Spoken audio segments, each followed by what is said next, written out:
Dear soldier, thank you for our freedom.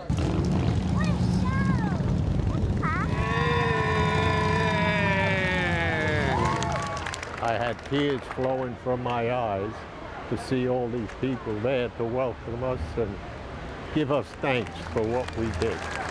Thank you. It put tears in my eyes. I'm choking down.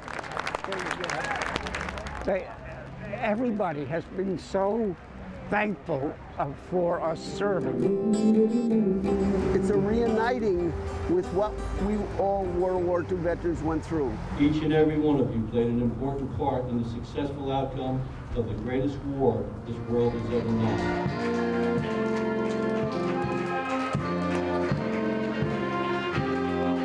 Something to see all these people meeting us at the airport. I feel like the president. Sir, welcome to Washington. Thank you very much. Here we are at the World War II Memorial, dedicated in your honor. As you see on my right, it's about European theater operation. To my left, it goes to the Pacific theater operation. But what it means to me and my thoughts about it, the people that I served with, some who never came home. I mean, we're the lucky guys. We came back alive. I served in the Atlantic and I served in the Pacific. I really don't like to go over that, what I seen and what I was in. D-Day, Normandy, it was hard. Hard. I was a U.S. Army Signal Corps radio operator sent from Virginia to California to end this war. One more, girls.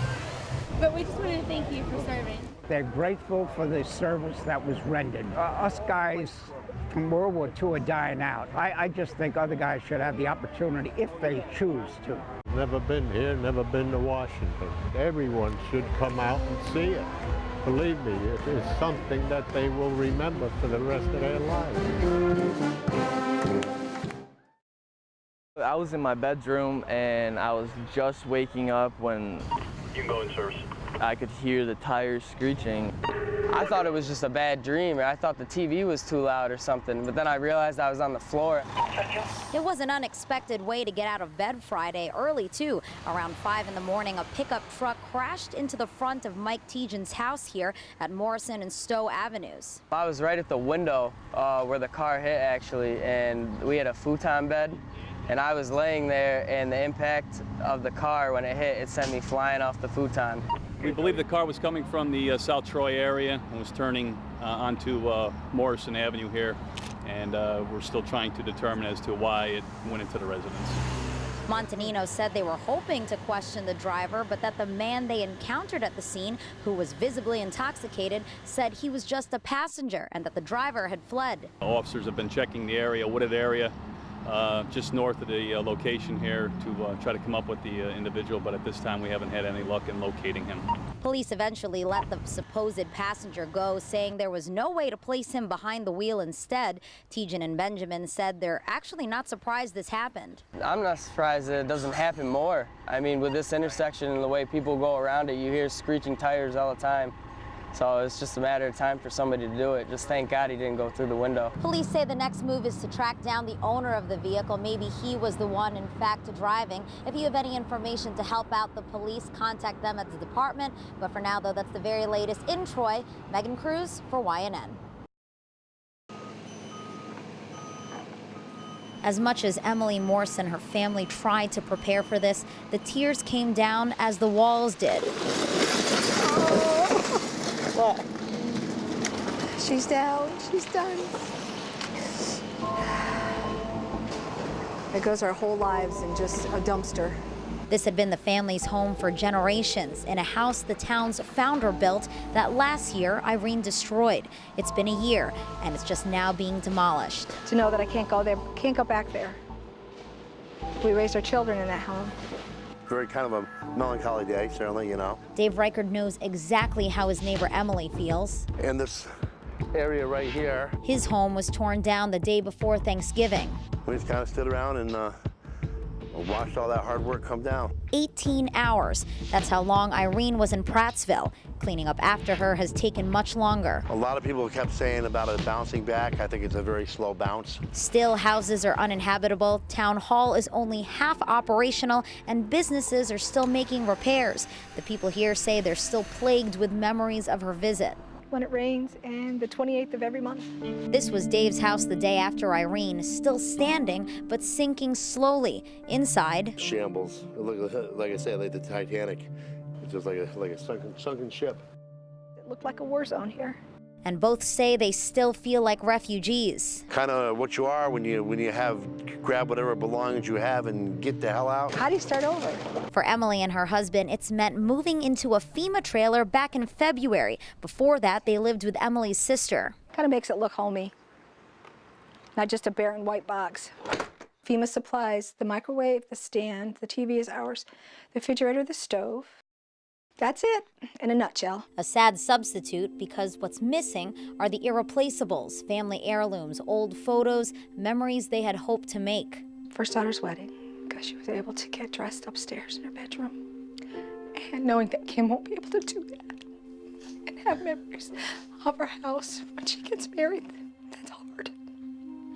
That day doesn't go by when someone says, oh, where are you living now? Dave's current answer is with his mom, a mile out of Prattsville. Before that, he was in Wyndham with his 2 kids. My little corner of the universe in here.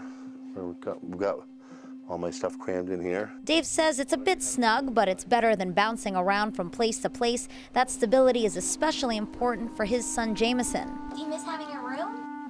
Mm-hmm. That isn't full of all the stuff that was saved from the flood. Emily and Dave are just 2 of 120 families whose homes were flooded in Prattsville.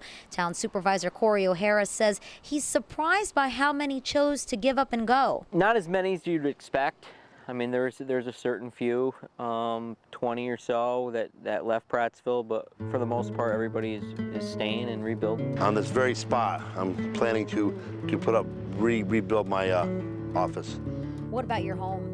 That's still up in the air. The fire number is 4323 Washington Street, 5 acres of property, high and dry. But part of moving forward is making sure the past doesn't repeat itself. That's why O'Hara says the town is considering a number of flood mitigation projects, including replacing this bridge here on Route 23. I want to look forward. I don't want to keep dredging on the past, so. Put this behind us and move on. Start over. Reporting in Prattsville, Megan Cruz, YNN.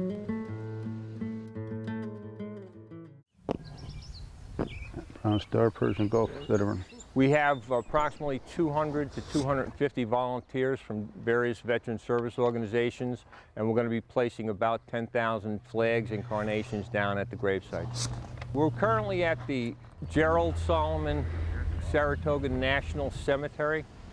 In national cemeteries are where veterans are buried. There are approximately 10,000 graves in this particular cemetery. And down. Every site gets saluted as well. It's important to make sure that we remember the people that gave their lives for our country. My dad was in the military, and it just meant a lot to be here with them. I feel like you should give respect to them because they died for your country. Then over Vietnam. The number of people that showed up today is really impressive. It's Memorial Day weekend, number one, so most people have plans, but they took time out of their busy schedule. I served with Captain McKenna in Fallujah, Iraq, 2006. What he's done has impacted us greatly in what he's meant, what he's represented, and you know, there are those of us who will never let that go. So this guy here, Vietnam and Persian Gulf, 1936. Wow. People gave their lives and sacrificed for our country. We do it to memorialize our fallen veterans and their family members. When you look at the flags are in perfect alignment and at the same height. And when you look down the rows of flags, it looks about the same as the Arlington National Cemetery when it's decorated.